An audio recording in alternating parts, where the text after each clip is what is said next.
নমস্কার সুধী ভাই ও বোনেরা, স্বাগত জানাচ্ছি ভাগবত ধর্ম ও তন্ত্রযোগ চ্যানেলে।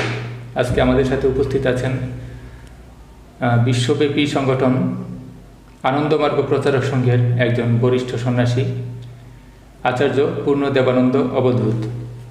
নমস্কার। দাদার পরিচয় আপনারা সবাই জানেন, ইতিমধ্যে তিনি অনেক ভিডিও প্রকাশ করেছেন। তো সবচেয়ে বড় বিষয় হচ্ছে যখনই ওনাকে যে কোনো প্রশ্ন করা হয় তিনি সব প্রশ্নের উত্তরই জানেন। কোনো প্রশ্নের উত্তরই অনুত্তরিত থাকে না ওনার কাছে। তো খুব ভালো লাগলো আজকে ওনাকে আমাদের মাঝে পেয়ে।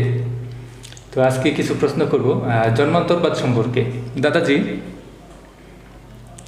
জন্মান্তরবাদ নিয়ে আজকাল বেশ আলোচনা হচ্ছে, অনেক ধর্মগ্রন্থ একে স্বীকৃতি দেওয়া হয়েছে।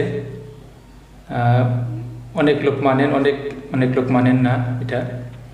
কিন্তু আপনার কাছে আমার প্রশ্ন হচ্ছে যে জন্মান্তরবাদ জিনিস এটা, মানে এই বিষয়টা আসলে কি? প্রথম হচ্ছে জিনিসটা কি?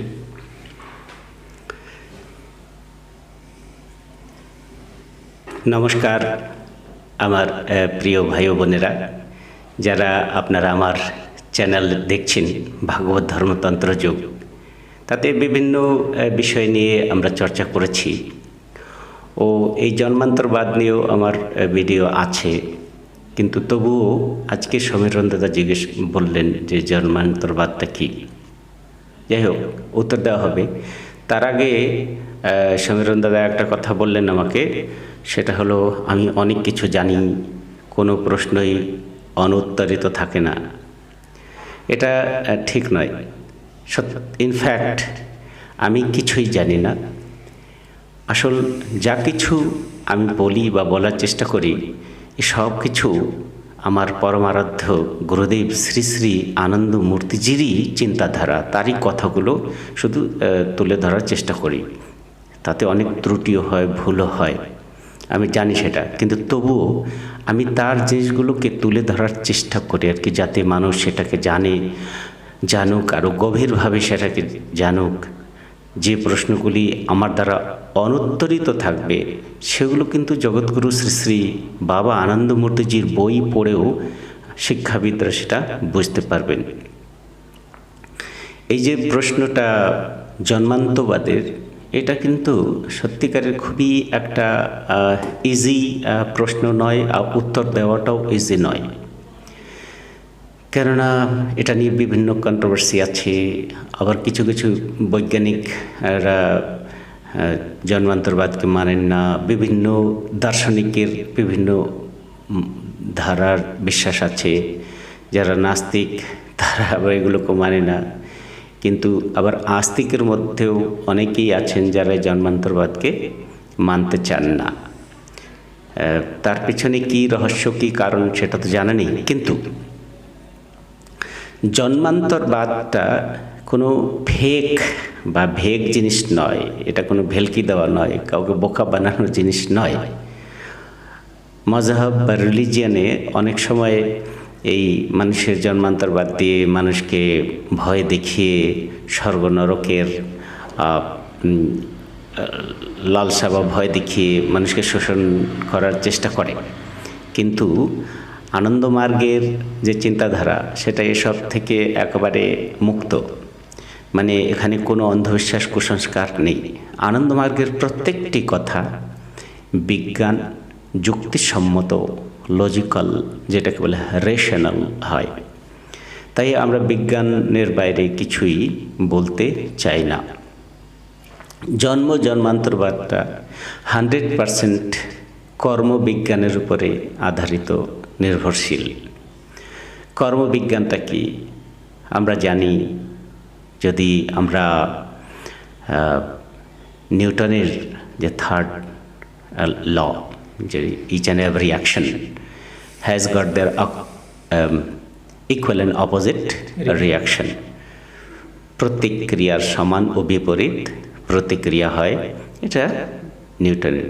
তো এই যে জন্মান্তর, জীবন, মরণ, এই সব কিছু কিন্তু এই থার্ড ল যে আছে তার উপরে ভিত্তি করে আছে। কেননা মানুষের যে অস্তিত্ব সেটা হলো দৈহিক, মানসিক ও আধ্যাত্মিক, তিনটা স্তর, শরীর, মন ও আত্মা। তা মানুষের যত কর্ম রয়েছে, কাজকর্ম রয়েছে, সে কিন্তু সব কিছু নির্ভর করছে তার মনের উপরে। বলা হয় মনই কর্ম করে, মনই পাপ পুণ্য ভালো মন্দ সব কিছুতে যুক্ত থাকে মন। মনের অনুপস্থিতিতে মানুষের দেহ কোনো পাপ বা পুণ্যের বোধ করতে পারে না, সুখ বা দুঃখে আনন্দের কোনো অনুভব করতে পারে না। মানে সুখ দুঃখ ভালো মন্দ এই সব কিছুর অনুভূতি মানুষ তখনই করতে পারে যখন মনের উপস্থিতি থাকে, মনের অ্যাবসেন্টে সেটা হয় না। তাই বলা যেতে পারে যে মন সব কিছু করে। মনোকরোতি কর্মাণি, মন কর্ম করে, মনই পাপে লিপ্ত থাকে, মনই পুণ্যে লিপ্ত থাকে। তাই আমি বলবো যে এই যে কর্মবিজ্ঞানের পরেই আধারিত রয়েছে জন্ম জন্মান্তরবাদ, জন্ম ও পুনর্জন্ম, মৃত্যু ও ফের আবার পুনর্জন্ম হওয়া, এটা পুরো। এখন এটাকে সায়েন্টিফিক বলে কি করে বলা যায়? কয়েকটা কথা খুবই মানে আগ্রহ সহকার বা বলতে পারি কনসেন্ট্রেশনের সহকার মানুষকে শুনতে হবে। সেটা কি? প্রথমত আমাদের মনের চারটা অবস্থা। প্রথম হলো চেতন, অর্ধচেতন, তারপর যেটাকে বলা হয় সূক্ষ্ম, তারপর হলো তুরীয়া অবস্থা, যেটাকে কারণ অবস্থা বলা হয়। কারণ অবস্থা তো চারটা অবস্থা। চেতন অবস্থাতে আমরা কি যা কিছু করি না কেন, তার একটা অংশ কিন্তু আমাদের মনের উপরে ছাপ পড়ে। সেটা কিসের মাধ্যমে? আমাদের বিভিন্ন স্নায়ুর মাধ্যমে, স্নায়ুতন্ত্রের মাধ্যমে সেই মেসেজটা কোথায় যে মস্তিষ্কে যায়, তাই না? মস্তিষ্কে যেটাকে বলে সেরেব্রাল, তার ভিতর থাকে। তারপর আবার দেখা যায় সেই যে সেরেব্রাল বা মস্তিষ্কের ভিতরে বেশিক্ষণ থাকে না। কেননা আপনাকে যদি আমি জিজ্ঞেস করি, বলুন তো পরশুদিন সকালবেলা ব্রেকফাস্ট কি খেয়েছেন, আপনি হুট করে বলতে পারবেন না। কেন? আপনি তো খেয়েছেন, খেয়েছি যদিও সেটা এখন মনে থাকছে, সেটা মনে আনা কঠিন হয়ে যায়। কিন্তু যদি একটু চাপ দেওয়া হয় ব্রেনের, একটু প্রেশার দেওয়া হয়, একটু একাগ্র করা হয়, হ্যাঁ আমি এটা খেয়েছি, হ্যাঁ আমি এটা খেয়েছি, একটু আবছা আবছা ধীরে ধীরে আসবে। হয়তো কখনো অনেকে এই জিনিসটিকে রিকালেক্ট করতে পারে না। কিন্তু আবার এমনও দেখা যাচ্ছে যে 50 বছর আগে কোনো একটা ঘটনা ঘটেছে, সেই জিনিসটা ঠিক মতো মানুষের মনে আছে। এগুলো কি?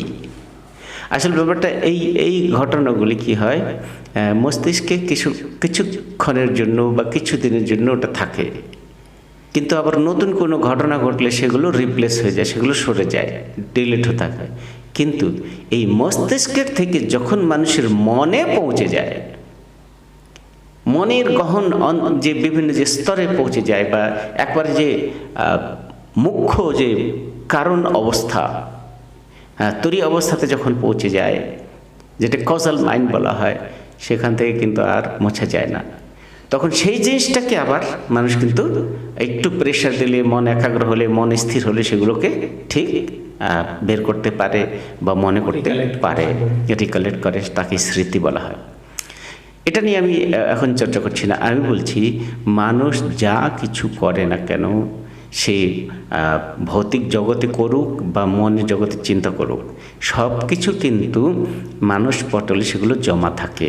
একটা ব্ল্যাকবোর্ডের উপরে যা কিছু লেখা হয়, একটা ব্ল্যাক বোর্ড একবারে, বা এখানে আমার পিছনে হচ্ছে হোয়াইট বোর্ড, এখন ওই হোয়াইট, এখানে কিছুই নেই, কিন্তু এখানে ধীরে ধীরে লিখতে থাকলেই হয়তো হোয়াইট বোর্ড থাকবে না, এটা ভরে যাবে। ঠিক তেমনই মানুষ কি করে, যখন কোনো কাজ করে তারই একটা প্রতিবিম্ব, একটা রিফ্লেকশন, তার একটা ছবি বা প্রতিছবি তার মনে জমা হতে থাকে, কন্টিনিউয়াস জমা হতে থাকে। কিন্তু এটা জানতে হবে যে আমরা যতগুলো ক্রিয়াকর্ম করি তার একটা প্রতিক্রিয়া থাকে।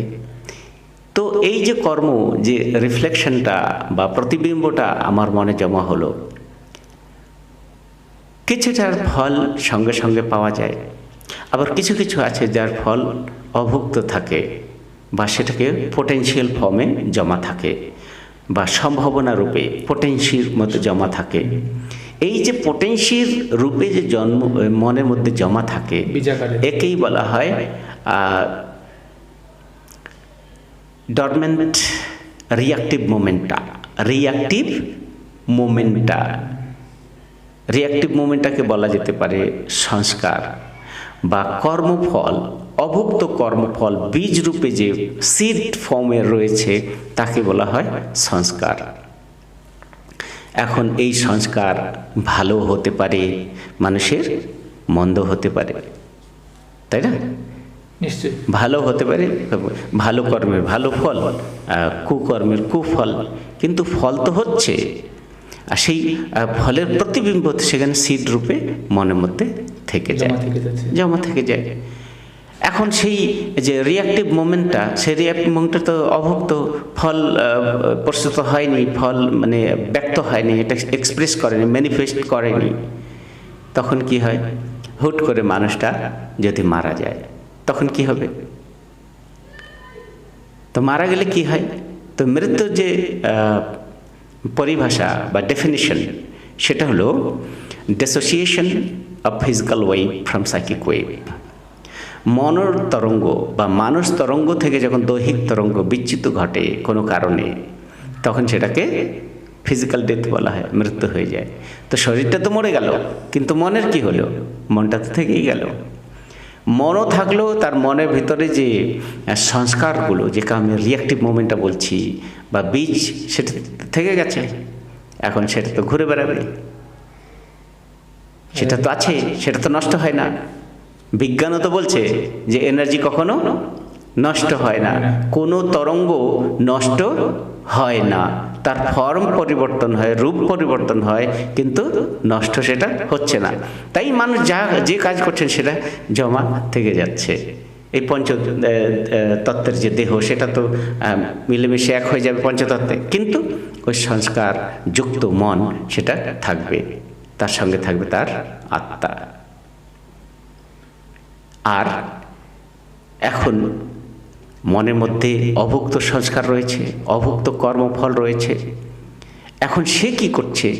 এই যে প্রকৃতি, যেটাকে বলা হয় নেচারে সে ঘুরে বেড়াচ্ছে। কেন ঘুরে বেড়াচ্ছে? ব্যক্ত হওয়ার জন্য, নিজেকে ম্যানিফেস্ট করার জন্য, নিজের যে অভুক্ত কর্ম সেটাকে ব্যক্ত করার জন্য সে চেষ্টা করছে। এই যে বিদেহী মন, যেটাকে ডিসেম্বরাইড মন বলা হয়, বডি বলা হয়, এর তরঙ্গ রয়েছে, এ খুঁজছে নিজেকে ব্যক্ত করার জন্য সিমিলার ভাইব্রেশন, সিমিলার ওয়েভ লেন্থের কোনো একটা আধার। তাই দেখা গেছে এই পৃথিবীর কোনো জায়গায়, শুধুই পৃথিবী কেন, গ্রহ অন্তর, যেখানে এই তার মন অনুকূল, তারই তরঙ্গ দৈর্ঘ্য অনুকূল যখন কোনো একটা তরঙ্গের আধার পাওয়া যায়, সেখানে গিয়ে সেটা সেট হয়ে যায়, সেটেলমেন্ট। এটা ন্যাচারাল অ্যাডজাস্টমেন্ট বলা হয়। এটাই পরম পিতার যে বিধান, এই প্রকৃতির এটাই বিধান, যে সমান তরঙ্গের যে ওয়েভলেন্থ একসঙ্গে মিলেমিশে এক হয়ে যায়। তাই মানুষ যদি খুব ভালো কাজ করে থাকে, তখন কি হয়? সেই তারই তরঙ্গ অনুসারে উচ্চ উন্নত আধার সেটাকে গ্রহণ করে। আবার যদি উন্নত আধার থেকে যদি সে নোংরা কাজে বা নেগেটিভ কাজে ব্যস্ত থাকে, সেই এই যে নেগেটিভ তরঙ্গটা সে কোনো নেগেটিভ আধারে সেটাকে গিয়ে যুক্ত হবে। সেটা হয়তো একটা পশুত্তর যেটাকে বলা হয়, মানে একেবারে অনুন্নত পশু, ছাগল, ভেড়া, কুকুর, হ্যাঁ, পোকা মাকড়, সেখানেও অ্যাডজাস্ট হতে পারে। আবার এও হতে পারে যে উন্নত ধী আত্মাতেও গ্রহণ হতে পারে। অর্থাৎ আপনি বোঝাতে চাচ্ছেন, যদি কোনো মানুষ সে খুব ভালো কাজ করে, তাহলে তার মৃত্যুর পরে পরবর্তী তার যে জন্মটা হবে সেটা হবে সে মানুষই হবে, তার চেয়ে আর একটু উন্নত পরিবারে সেরকম হতে পারে। আর যদি কোনো মানুষ খুব খারাপ কাজ করে, মৃত্যুর পরবর্তীতে তার জন্মটা হইতে পারে মনুষ্যেতর, অর্থাৎ কোনো পশু পাখি কীটপতঙ্গ এই ধরনের কোনো একটা জীবে সে পরবর্তী জন্মটা তার হতে পারে। তো এই যে জন্মান্তরবাদের ধারণাটা, এর ঐতিহাসিকতা সম্পর্কে একটু জানতে চাচ্ছি দাদাজি। সেটা হচ্ছে যে কবে থেকে বা কোন ধর্মগ্রন্থে একে স্বীকৃতি দেওয়া হয়েছে প্রথমে, বা কত বছর আগে থেকে এই ধরনের এই ধারণাটা মানুষ লাভ করেছে? এই কত বছর আগে এটা হয়েছে সেটা তো সঠিকভাবে কেউ বলতে পারে না, কেননা জন্মান্তরবাদ তো সব কিছু বইতে লেখা থাকলে হয় না, সব কিছু শাস্ত্রে বা পুঁথিতে পুঁথিগত থাকলে সেগুলো হয় না, পঞ্জীকৃত থাকলে হয় না। জন্মান্তরবাদ, জন্ম বা পুনর্জন্ম, এটা শুরু হয়েছে যবে থেকে জীবন শুরু হয়েছে মানুষের, যবে থেকে এভলিউশন হয়েছে, বিবর্তন হয়েছে, তখন থেকে এগুলো শুরু হয়েছে। কিন্তু কিছু ধর্মগ্রন্থ যেমন ভাগবত গীতা, সেখানে পুনর্জন্মের কথা একেবারে স্পষ্টভাবে লিখিত আছে। ঠিক আছে, তন্ত্রশাস্ত্রেও লেখা আছে, এবং বিভিন্ন যে বেদ, যেটাকে বলা হয়, আমরা বলতে পারি অথর্ববেদ, এই জন্মান্তরবাদটাকে উল্লেখ করা হয়েছে। এগুলো বেদের কথা, শাস্ত্রের কথা একটু আমরা দূরে রেখে যদি নিকট যে অতীতের কিছু ঘটনাগুলো আমরা দেখি, তা দেখতে পাই যে এখন এই আমাদের বিংশ শতাব্দী, এখন তো 21শে চলছে, বিংশ শতাব্দীতে কয়েকটা ঘটনাটা ঘটছে। যেমন তথাগত 12 বছরের একটা ছেলে, তাকে কৌটিল্য বলা হয়, তার বয়স মাত্র 5 বছর। তাকে যে প্রশ্ন করা হয় সেই প্রশ্নের উত্তর সে দিয়ে থাকে। আবার দেখা গেছে এই কিছুদিন আগেই নাইরোবিতে এক 5 বছরের মেয়ে, সে কম্পিউটার সায়েন্সে সে ডিগ্রি করেছে। তারপরে যে তথাগত, সেই 12 বছরে ফিজিক্সের এমন তথ্যগুলোকে সে সলভ করেছে যেগুলোকে সাধারণ মানুষ পিএইচডি হোল্ডার সেগুলো পারে না। গত বছর না, এটা 2020তেই বার্মার রাজ পরিবারে একটা ছেলে জন্মগ্রহণ হয়। সে যখন বড় হয়, একটু ছোট বলতে শুরু, তখনই বলে আমাকে নিয়ে চলো, আমাকে নালন্দা নিয়ে চলো। এটা আমার বাড়ি নয়, আমার বাড়ি হলো নালন্দা, আমি নালন্দা বিশ্ববিদ্যালয়ের আমি হলাম আচার্য। তো এখন তারা অনেক চেষ্টা করেছে, হয়তো ভূত পিশাচি ভেবেছে, কিন্তু রাজ পরিবার অনেক দেখছে না, যত ছেলে বড় হয়ে যাচ্ছে একবার সঠিকভাবে সে বলছে। যখন তার 3 বছর বয়স হয়, তখন তাকে নিয়ে পুরো রাজ পরিবার নালন্দাতে আসে। তা নালন্দা যে ভাঙা চোরা যে নালন্দা বিশ্ববিদ্যালয়ের যে, ওটাকে কি বলা হয়, যে পুরাতন যে ঘরগুলো এখনো পড়ে আছে, তো সেখানে গিয়ে বলছে এই যে এই পাথরের উপরে আমি বসতাম, এখানে আমার বন্ধু বসতো, আমি হলাম আচার্য বাচস্পতি। আপনারা নিশ্চয়ই নাম শুনেছেন আচার্য বাচস্পতি, সেই নালন্দা বিশ্ববিদ্যালয়ে একজন আচার্য ছিলেন। সেই ছোট্ট শিশু কি বলছে, আমি হলাম সেই আচার্য বাচস্পতি। তো এইভাবে দেখা যায় ইতিহাসের অনেক ঘটনা, যেগুলো মানুষের মনে থেকে কেউ মনে রাখতে পারে, কেউ মনে রাখতে পারে না। এটা প্রকৃতি, তার একটা বিজ্ঞান রয়েছে। 5 বছর পর্যন্ত প্রায় শিশু অনেক তার পূর্বজন্মের কথা মনে রাখতে পারে, কিন্তু ধীরে ধীরে কি হয়, বডির বায়োলজির ম্যাচুরিটির সঙ্গে সঙ্গে কি হয়ে যায়, সে অতীতের কথা ভুলে যায়। এই ভুলে যাওয়াটাও অনেক ভালো, এটা একটা ঈশ্বরের বরদান, আশীর্বাদটা কি, কেননা পূর্বজন্মের দুঃখ ব্যথা বেদনা, মানুষ এক জন্মের দুঃখ ব্যথা বেদনা সহ্য করতে পারে না, তারপর দুটো লাইফের ব্যথা বেদনা নিয়ে সে বাঁচার তাদের সে পাগল হয়ে যেতে পারে। তাই দেখা গেছে যারা এই পূর্বজন্মের কথা মনে রাখতে পারে কম, তাদের অনেক পাগল হয়ে গেছে, অনেকের খুব তাড়াতাড়ি সেই ক্ল্যাশ তারা সহ্য করতে পারে না। তাই ভুলে থাকাটা এই প্রকৃতির বা পরমপিতার একটা স্বাভাবিক আশীর্বাদ বলে স্বীকার করা হয়। কিন্তু যারা এই জিনিসটাকে সত্যিকারে মনে রাখতে পারে তারাই হয়ে যায় জিনিয়াস, তারাই হয়ে কিছু কাল পরে 10 বছর 12 বছর 14 বছর তাদেরকে যদি আধ্যাত্মিক সাধনার পথ দেখানো হয় তারাই হয়ে যায় সিদ্ধ যোগী। অনেকেই জন্ম থেকে সিদ্ধ হয়ে আসে, অনেক জন্ম থেকে অনেক কিছু বলতে পারে, জানতে পারে, এগুলো সব প্রমাণিকতা। কিন্তু এই তথাকথিত বিজ্ঞান, যেটাকে আমরা কেমিস্ট্রি, বায়োলজি, ফিজিক্সের মাধ্যমে যদি এটাকে প্রমাণিত করতে পারি সেটা সম্ভব হবে না। কিন্তু মনোবিজ্ঞান, মনোবিজ্ঞান, সাইকোলজি, তারপরে স্পিরিচুয়াল সায়েন্স যেটাকে বলা হয় আধ্যাত্মবিজ্ঞান, আধ্যাত্মবিজ্ঞানে এর কিন্তু 100% এর প্রশ্নের উত্তরগুলো রয়েছে। তাই মানুষকে তাকে শুভকর্ম করতেই হবে, শুভকর্ম করলেই তার এভলিউশন আপগ্রেড হবে।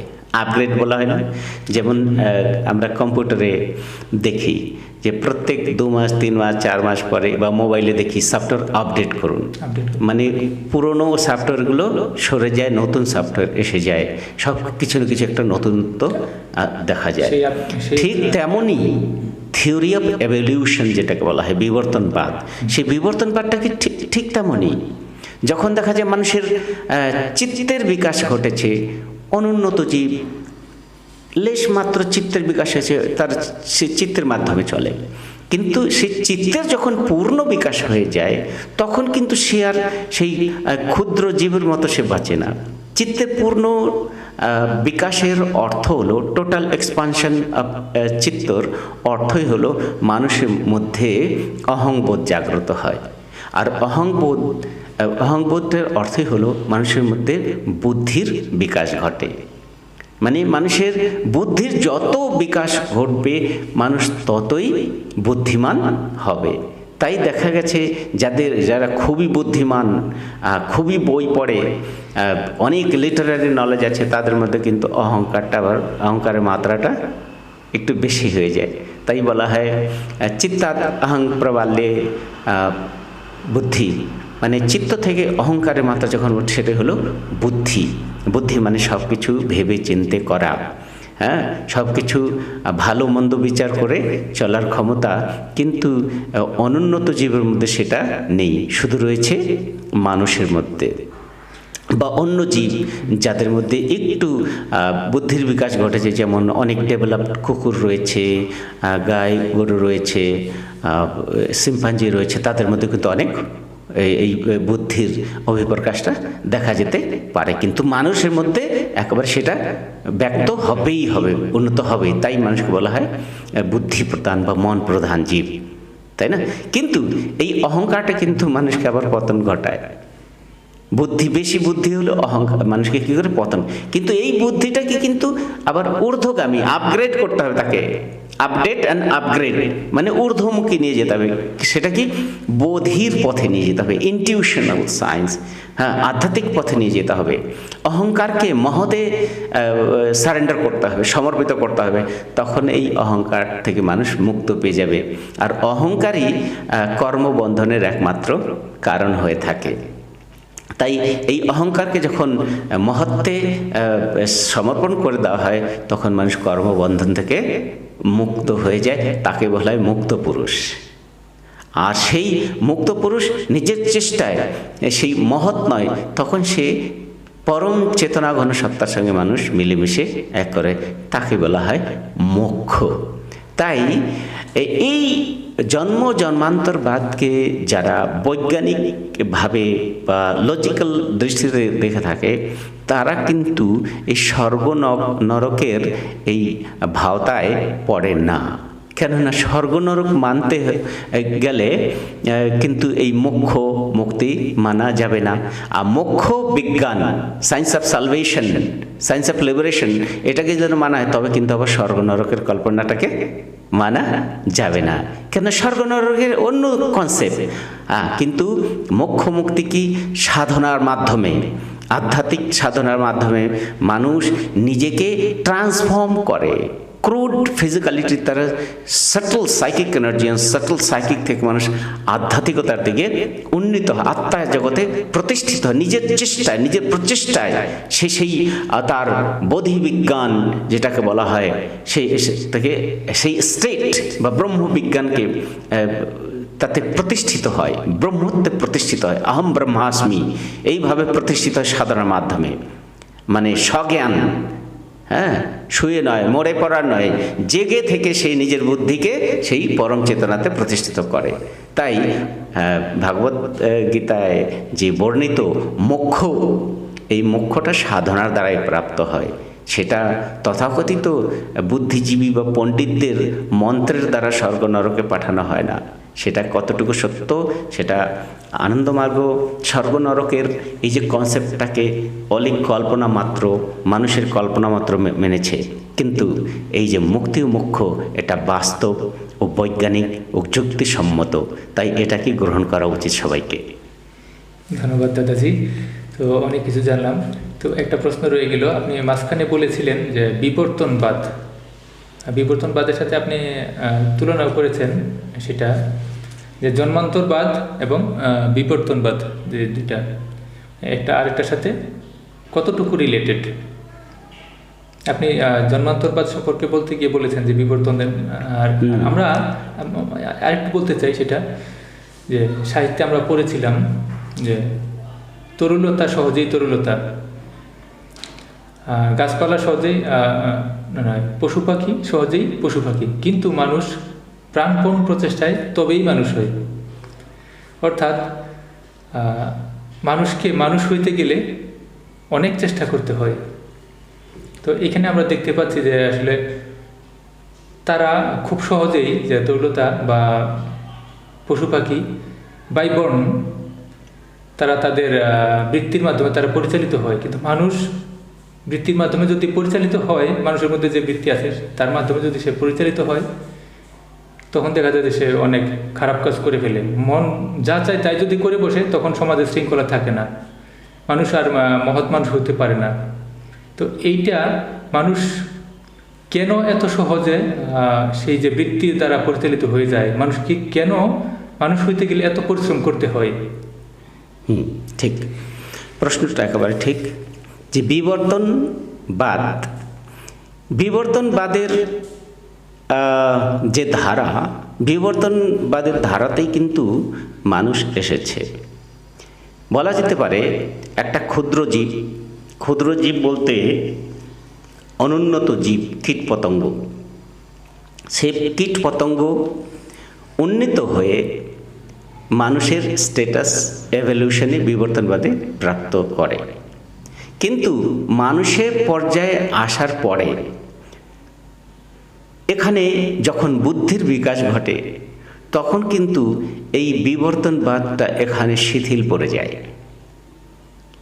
মানুষের যেখানে বুদ্ধি ডেভেলপড হয়ে যায়, তখন এখানে বিবর্তনবাদ কাজ করে না। এখানে কি কাজ করে? এখানে কাজ করে তার বুদ্ধিজনিত, তার বিবেকজনিত কার্যধারা। তা সে কার্য ডিসাইড করবে সে কোন দিকে যাবে। সে রিটার্ড করবে, ডিজেনারেট করবে, কি সে উত্থান করবে। এই কর্মের উপরে নির্ভর করছে। কিন্তু অন্য পশু পাখি কিন্তু কর্মবিজ্ঞানের আওতায় পড়ে না, কিন্তু মানুষ কর্মবিজ্ঞানের উপরে তার অধিক্ষেত্রে আসে। কেন? মানুষ ভালো মন্দ বিচার করতে পারে, কিন্তু পশু সে ভালো মন্দ বিচার বিবেচনা করতে পারে না। তাই তাকে প্রকৃতি, মানে ইনস্টিংক্ট বা সহজাত বৃত্তির দ্বারা পরিচালিত হয়। কিন্তু মানুষ সহজাত বৃত্তির দ্বারা পরিচালিত হয় না, মানুষ পরিচালিত তার বুদ্ধির দ্বারা, উন্নত বুদ্ধির দ্বারা। তারপর বুদ্ধির থেকে এক স্টেপ এগিয়ে আসে বিবেকের দ্বারা। তাই বিবেকের দ্বারা যারা বিবেক ডেভেলপড হয়ে গেছে, তারা কিন্তু ওই বিবর্তন ধারায় থাকে না, তখন ডিসাইড করছে তাদের কর্ম, তাদের অ্যাকশন, তাদের চিন্তাধারা নির্ভর করছে তারা ঊর্ধ্বমুখী যাবে বা তারা নিম্নমুখী যাবে। তাই বিবর্তনের কিন্তু একটা লিমিটেশন আছে। বিবর্তন তো ন্যাচারাল কোর্স, আপগ্রেড হচ্ছে।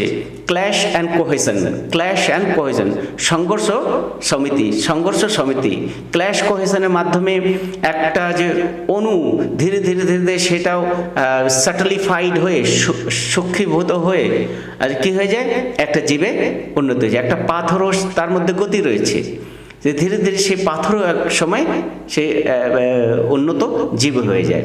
কিন্তু যখন মানুষের পর্যায়ে পৌঁছে যায় তখন বিবর্তনবাদের রূপ পরিবর্তন হয়ে যায়। সেই বিবর্তনবাদটা হয়ে যায় কি, জন্মান্তরবাদে পরিণত হয়ে যায়। কারণ এটা সম্পূর্ণতা নির্ভর করছে তার বুদ্ধি, বিবেক ও কর্মফলের উপরে। ঠিক আছে? তাই মানুষকে কি করা উচিত? মানুষকে বিবর্তনের পথে নয়, মানুষকে কি করা উচিত? উলম্ফনের দিকে এগিয়ে যাওয়া, নিজের কর্মের দ্বারা, নিজের সাধনার দ্বারা, নিজের সৎকর্মের দ্বারা সাধারণ মানুষ থেকে উন্নত মানুষ থেকে দেবত্ব থেকে ব্রহ্মত্ব থেকে না ঈশ্বরত্ব থেকে ব্রহ্মত্বতে মানুষকে প্রতিষ্ঠিত হতে হয়। এইভাবে হয়। আর ওদিকে না গেলে আবার কি হয়ে যাবে, এই মানুষই হয়তো কুকুর বিড়াল ছাগলে আবার জন্মগ্রহণ করবে। তখন সেই কষ্টটা সহ্য করা যায় না। মানে একটা কুকুর সে জানতে পারছে যে আমি এর জানি, কিন্তু সে ব্যক্ত করতে পারছে না। সেই মানুষের লাঞ্ছনা, তার অবহেলা তাকে সহ্য করতে, সেই কষ্ট খুবই সত্যিকারের কষ্টকর। তো ইতিহাসে অনেক মাইথোলজিতে অনেক গল্প আছে, যেমন অহল্যার পাথর হয়ে যাওয়া, পাথর হয়ে গেছিল, তাই সেটা লেখা আছে। এরকম অনেকই আছে যে কুকর্ম করে মানুষে জড়ত্ব, হিংস্র পশুর মতো ব্যবহার, পাথরের মতো তাদের বুদ্ধি বিবেক হয়ে যায়। আবার এমনও দেখা গেছে যে একজন জড় হিংস্র পশু আঙ্গুলিমাল, কালীচরণ, তারা আবার ধীরে ধীরে উন্নত মানুষের সমাজের অনেক কল্যাণও করেছে। তাই মানুষকে কমসে কম বিবর্তনের পথে না চলে মানুষকে কি করতে হবে?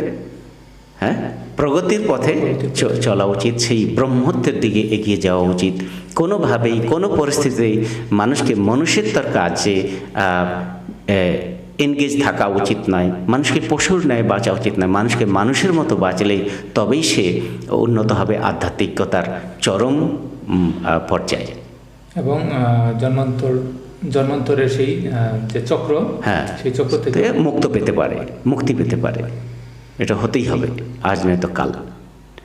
জীবনে যে পরম লক্ষ্য ব্রহ্ম উপলব্ধি, সেটাকে পেতেই হবে।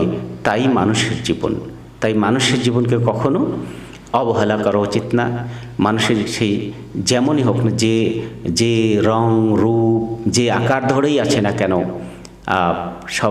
প্রত্যেকটা মানুষ কিন্তু সেই পরম পদ পাওয়ার অধিকারী, তাকে পাওয়াই উচিত। তাই মানুষকে সাধনার পথে এগিয়ে আসতেই হবে। আর সাধনার পথে চলার জন্য যা কিছু প্রয়োজন মানুষকে করা উচিত। আমরা অনেক কিছু জানতে পারলাম আজকে জন্মান্তরবাদ সম্পর্কে। শ্রদ্ধেয় আচার্য পূর্ণদেবানন্দ দাদার কাছ থেকে।